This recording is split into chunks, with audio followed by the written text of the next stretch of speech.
मेरा नाम अभय है और मेरी उम्र 23 साल है। ये बात 2 साल पहले की है, जब मेरी सबसे छोटी मौसी संजू, जिनके पति यानी मेरे मौसा जी की मौत हो गई थी।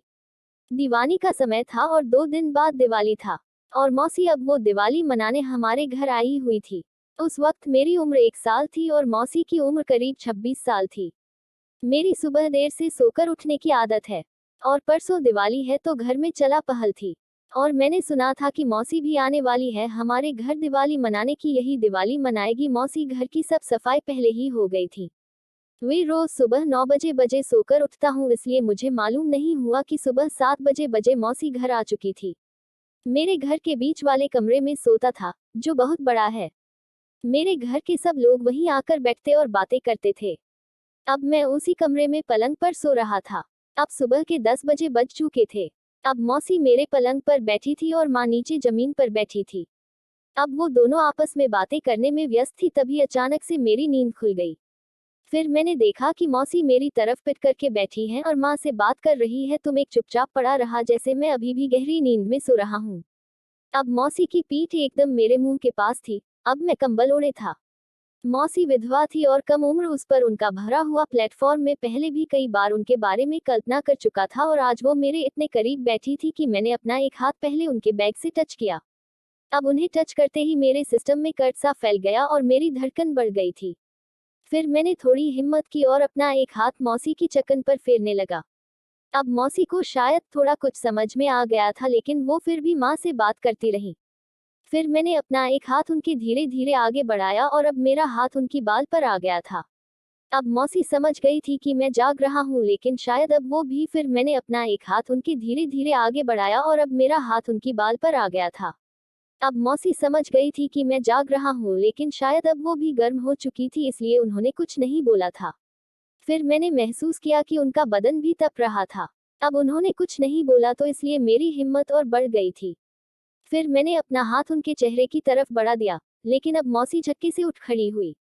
अब मैं उनकी इस हरकत से घबरा गया था और मेरी माँ सामने थी, लेकिन वह कुछ समझ नहीं पाई। फिर कुछ एक देर तक मैं ऐसे ही नींद का बहाना करके पड़ा रहा। फिर मैंने सोचा शायद माँ सामने थी, इसलिए मेरी हरकत उसे दिख जाती, इसलिए मौसी वहां से हट गई। फिर थोड़ी देर बाद मैं उठा और बोला, अरे मौसी आप कब आई? और उनके पैर छूकर सीधा बाथरूम में चला गया। मेरा किसी काम में मन भी नहीं लग रहा था और मैं मौसी से नजर भी नहीं मिला पा रहा था। अब मेरे मन में सवाल आ रहे थे कि पता नहीं मौसी क्या सोचेगी, कहीं वो माँ से न बोल दे। मेरा मन बहुत घबरा रहा था। फिर मैं दिन भर मौसी के सामने नहीं गया। फिर रात में दिवाली की पूजा के बाद मैं दिवाली अपने दोस्तों के साथ घूमने चला गया। देर रात जब मैं घर आया तो सब मेरे कमरे में बैठकर खाना खा रहे थे और मेरे पलंग के पास जमीन पर 2 बिस्तर और लगे थे।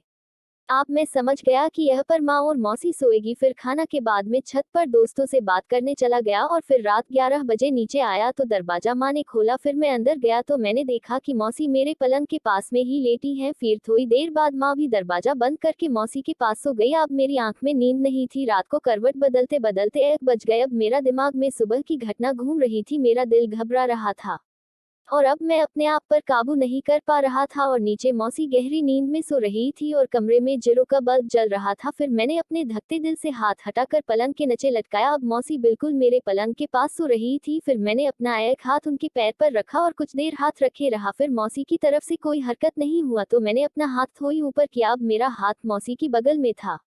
थोड़ी देर बाद मैं अपना हाथ मौसी के प्लेटफॉर्म पर रख दिया। अब मैंने मौसी की मशीन में गर्मी महसूस की। अब मैं समझ गया था कि मौसी गर्म हो गई है और अब कोई खतरा नहीं है। फिर मैंने एक हाथ उनकी बेड के बगल में उनके चेहरे की तरफ ले गया और कुछ देर बाद में उनकी छाती में फिराने लगा। मौसी का मुंह दूसरी तरफ था।